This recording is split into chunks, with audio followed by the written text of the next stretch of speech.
नमस्ते and hello to everyone. मेरा नाम नीलिमा है और मैं एक कोविड-19 के रिकवर्ड पेशेंट हूँ। मैंने कोरोना वायरस को इतना क्लोजली एक्सपीरियंस किया है कि मैं आप सबके साथ अपनी ये पर्सनल जर्नी को शेयर करना चाहूँगी, सो दैट जो लोग इसको फेस कर रहे हैं या जो लोग को इसका डर है, उन सब का डर इस वीडियो को देख के आसानी से निकल जाए, क्योंकि ये मुश्किल ज़रूर है पर इम्पॉसिबल नहीं है। और अगर इस वीडियो से किसी एक या दो की भी मदद होती है तो that will be very helpful to me. मेरे लिए वो बहुत बड़ी अचीवमेंट होगी अगर मेरी ये वीडियो किसी के काम आती है तो मैं अपना पर्सनल एक्सपीरियंस कोरोना वायरस के साथ आप सबके सामने शेयर करना चाहूँगी। हाउ आई फेस्ड इट, मैंने क्या फील किया, कैसे इसको ट्रीट किया, कैसे मैंने इसके साथ अपने ये सारे दिन निकाले, एंड आफ्टर द रिकवरी मेरे साथ मैं पर्सनली क्या फील कर रही हूँ। This is all that I want to share with you all. So everything started on 22nd of May. I am a teacher by profession. मैं प्रोफेशनली एक teacher हूँ और मेरी क्लासेस होती हैं, ऑनलाइन क्लासेस होती हैं। तो 22nd को उसी तरीके से मैं अपनी ऑनलाइन क्लासेस ले रही थी और जब मेरी सुबह की पहली क्लास थी तो मैंने नोटिस किया कि मेरी बॉडी में हल्की सी शिवरिंग स्टार्ट हुई। उस शिवरिंग के साथ, उस ठंड लगने के साथ मुझे हल्का सा फीवर स्टार्ट हो गया। चेक किया तो it was a very mild temperature और इसके साथ में और कोई भी सिम्टम मुझे नहीं था, ना ही कोई कफ था, ना ही कोई स्नीजिंग थी, गला भी बिल्कुल ठीक था, कोई ऐसा इशू नहीं था, सिर्फ और सिर्फ फीवर था। उस वक्त फिर हमने अपने एक फैमिली डॉक्टर से कंसल्ट करके पैरासीटामोल 650 ले लिया, क्योंकि वो एक माइल्ड फीवर था। फिर उसी दिन शाम होते होते मेरी बॉडी में थोड़ा सा पेन शुरू हो गया, क्योंकि फीवर होता है तो बॉडी एक भी ज़रूर होता है साथ में। 23rd ऑफ मे को भी सेम सिम्टम्स थे, फीवर था, बॉडी एक था, मैं बेड पे रेस्ट कर रही थी। सो एक डाउट ज़रूर आया मन में कि क्या ये कोरोना वायरस तो नहीं, क्योंकि आजकल कोरोना वायरस इतना ज़्यादा चल रहा है। बट डेफिनेटली क्योंकि मैं घर में रहती हूँ, मैं कहीं बाहर भी नहीं जाती, आई डोंट ट्रैवल एनीवेयर, तो मुझे इतना ज़रूर पता था कि ये मुझे तो अभी कैच नहीं कर सकता, क्योंकि definitely I stay at home. But हो गया, किस तरीके से हुआ आई डोंट नो, क्या कैरियर था I don't know, whether it was a person of my family. मैं किसी को ब्लेम करना नहीं चाहती, कोई भी हो सकता है, बिकॉज सो मैनी प्रोडक्ट्स आते हैं जो हमारे घर पे आते हैं, फ्रूट्स, वेजिटेबल्स, बहुत सारी चीज़ें आती हैं, डेली का दूध, ब्रेड, इतनी सारी चीज़ें होती हैं जो घर आती हैं, तो कुछ भी हो सकता है जिसके थ्रू मुझे ये कोरोना वायरस कैच हो। 5-6 डेज इसी में निकल गए। फीवर चढ़ता था, उतरता था और कोई सिम्टम नहीं था। बहुत बॉडी पेन ज़रूर होता था। मैं सिर्फ और सिर्फ बेड पे अपने रहती थी, मैंने सारा कुछ काम छोड़ दिया था। एंड ऑल्सो मैंने क्या किया, मैंने जस्ट एक रिस्क ना लेने के लिए अपने आप को आइसोलेट कर लिया। असली प्रॉब्लम शुरू हुई 28 ऑफ मे को, जब रात होते होते, शाम होते होते मुझे ब्रीदिंग प्रॉब्लम होना शुरू हो गई। मैंने उस दिन की पूरी रात मैंने सिर्फ और सिर्फ बैठ के बेड पे काटी, क्योंकि मेरे को सांस लेने में इतना ज़्यादा इशू हो रहा था, इतनी प्रॉब्लम होना शुरू हो गई थी, मैं बिल्कुल भी सांस नहीं ले पा रही थी, I was not able to breathe at all.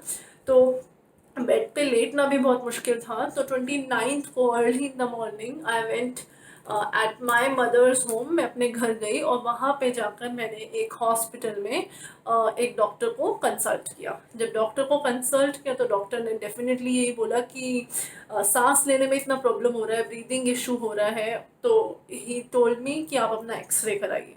X ray कराया और एक्सरे में एक चेस्ट इन्फेक्शन आया which was pneumonia. At the and जो रिजल्ट निकला उस चेस्ट इन्फेक्शन का, इट वॉज निमोनिया और काफ़ी स्ट्रॉन्ग निमोनिया था। सो डॉक्टर ने वहीं पे सजेस्ट कर दिया कि pneumonia is a side effect of corona, to get yourself covid tested. बहुत मुश्किल था टेस्टिंग भी, तो हम लोगों ने SRL डायग्नोस्टिक लैब से कोविड टेस्ट कराया। उसी शाम को कोविड टेस्ट हुआ मेरा, मेरे घर पे। और उस टेस्ट के बाद 2 दिन बाद रिपोर्ट आई।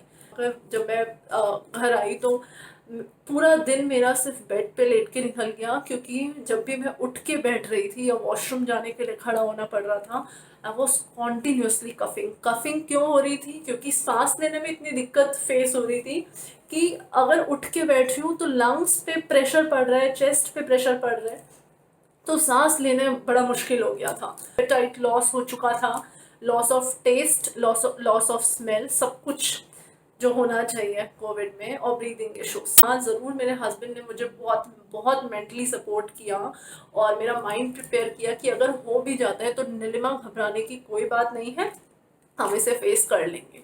30th का पूरा दिन, क्योंकि उस टाइम पे रिपोर्ट का वेट हम लोग कर रहे थे, तो 30th का पूरा दिन ऐसे ही निकल गया। मैंने अपने आप को आइसोलेटेड रखा, रूम में कोई नहीं आ रहा था, कॉन्टीन्यूसली चेक किया। फिर हमारे फैमिली डॉक्टर ने हम लोग को सजेस्ट किया to get a pulse oximeter. मैं आपको दिखा देती हूँ, मेरे पास ये पल्स ऑक्सीमीटर है। इस पे आप जब अपना पल्स चेक करते हैं तो इसमें आपका oxygen SpO2 that is oxygen level check हो जाता है, आपका पल्स चेक हो जाता है, तो वो नॉर्मल है कि नहीं उसके लिए डॉक्टर ने हमें सजेस्ट किया कि ये परचेज कर लो। और इसके साथ साथ मैंने 30th को नेबुलाइजर भी लिया। 31st को शाम को मुझे पता चला that I am positive of this corona virus. तो फर्स्ट को ही हमारे फैमिली डॉक्टर को जैसे ही हमने रिपोर्ट भेजी तो उन्होंने यही सजेस्ट किया, बिकॉज मेरे को ऑक्सीजन इशू है बहुत ज़्यादा, तो मुझे हॉस्पिटल में एडमिट होने की ज़रूरत है। 1 जून को मैंने हॉस्पिटल में I got admitted in a hospital of Delhi. Delhi के ही एक हॉस्पिटल में मैं एडमिट हुई। और क्योंकि ऑक्सीजन का बहुत इशू था और बहुत प्रॉब्लम थी, तो ऑक्सीजन मुझे हॉस्पिटल में प्रोवाइड किया गया। मैं वहाँ पे एडमिट हो गई। डेफिनेटली कोई फैमिली मेम्बर नहीं आ सकता था, कोई भी मुझसे मिलने नहीं आ सकता था। उस दिन मुझे ऑक्सीजन हॉस्पिटल ने पूरा मास्क लगा कर रखा, पूरा दिन मैंने ऑक्सीजन लिया। और ये ऑक्सीजन वाला जो था ये 2-3 दिन चला, ऑक्सीजन की कमी 2-3 दिन थी। हॉस्पिटल में भी आपको विटामिन सी की टैबलेट और अपना बी कॉम्प्लेक्स की कैप्सूल ये दिया जाता था। और अपने आप ही बॉडी रिकवर होना शुरू हो गई। अच्छा खाया वहाँ पे हॉस्पिटल में, अच्छा खाया। आप घर में अच्छा खाइए, हेल्दी खाइए, अपने आप से ही रिकवरी हो जाएगी। 7 दिन हॉस्पिटल के निकल गए। 7 दिन मैंने फैमिली को बहुत मिस किया। मुझे मेरी फैमिली से हर किसी ने फ़ोन किया, सपोर्ट किया। मैंने हॉस्पिटल में बैठ के प्रे किया। पूरा हॉस्पिटल की जर्नी आप सब जानते हैं कितनी टफ होती है, स्पेशली जब आपकी फैमिली आपके साथ ना हो। But talking to other patients जो भी वहाँ पे थे, उन लोग से बात करके, उन लोग के बारे में जान के, उन लोग के साथ डिस्कशंस करके पूरा दिन हमारा ऐसे निकल गया। वो एक हफ्ता was difficult but again not impossible at all.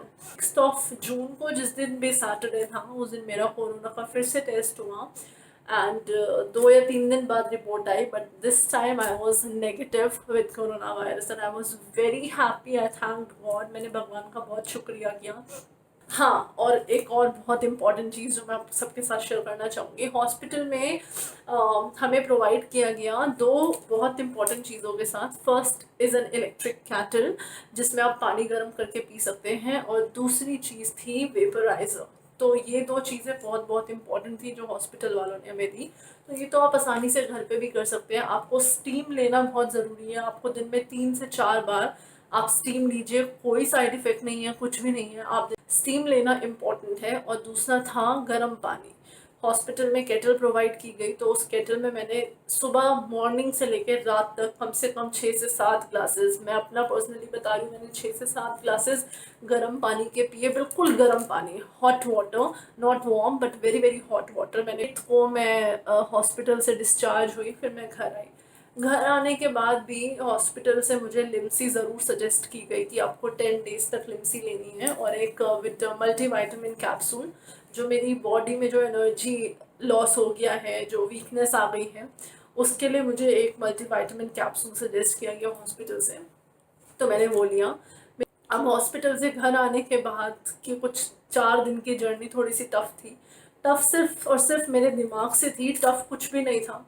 It was nothing but stress इतना था, घबराहट इतनी थी कि मुझे हर वक्त बस ऐसा डर सा था कि कहीं कुछ हो ना जाए, कहीं ब्रीदिंग इशू फिर से शुरू ना हो जाए। धीरे धीरे फैमिली का सपोर्ट मिलता जा रहा है, तो चीज़ें बिल्कुल ठीक हो रही हैं। आपको कुछ ज़रूरी बातें जो याद रखनी है, आप दिन में 3 से 4 बार स्टीम लें, आप गर्म पानी पिए, जितना हो सकता है, जितना पॉसिबल है गर्म पानी पिए। उसमें 3 बार या 2 बार थोड़ा सा सेंधा नमक या नॉर्मल नमक ऐड करके उससे गार्गल करें, और उसको पी भी जाए तो कोई इशू नहीं है। मैं तो सिर्फ पीती थी उसको।